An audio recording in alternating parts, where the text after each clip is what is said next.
ኦቨን የማይፈልግ በጣም ቀላል የሆነ የካስተርድ ኬክ አሰራር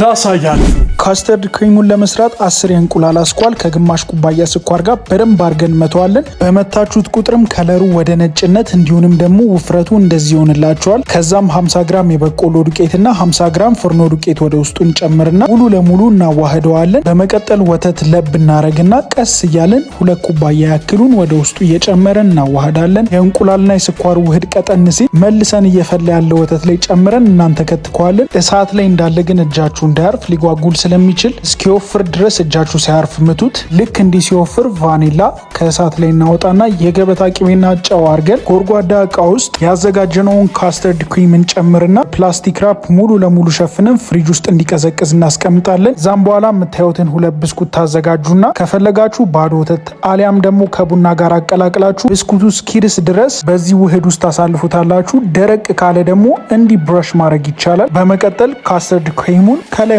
ቀባዋለን። ሙሉ ለሙሉ አዳርሱት። ድጋሜ ብስኩቱን ከዛ በኋላ ካስተርዱን ከፈለጋችሁ ደግሞ የመሃለኛው ሌየር ላይ ካስተርዱን ከቀባችሁ በኋላ ኮኮ ፓውደር ታረጉበትና ለመጨረሻ ጊዜ የላይኛው ሌየር ላይ ካስተርድ ክሪሙን ቀብታችሁ እንደ ፍላጎታችሁ የቀለጠ ቾክሌት ወይንም ደግሞ እኔ እንደተጠቀምኩት ቾክሌት ፑዲንግ አርጉበት። ነገር ግን በቀላሉ ማግኘት ማትችሉ ከሆነ መዝለልም ትችላላችሁ፣ ችግር የለም። ፈለጋችሁ ደግሞ ሱፐርማርኬቶች ላይ አለ። በስተመጨረሻም በምትፈልጉት መጠን ቆራርጣችሁ ማቅረብ ነው። አንዴ ከሞከራችሁት ደግሞ እመኑኝ ሱስ ነው የሚይዛችሁ። እንደወደዳችሁት ተስፋ አረጋለሁ። 200,000 ለመግባት ደግሞ ሩጫ ላይ ስለሆነን ሁላችሁም ፎሎ ማድረጋችሁን አትርሱ። ይመቻችሁ። ፒስ አውት።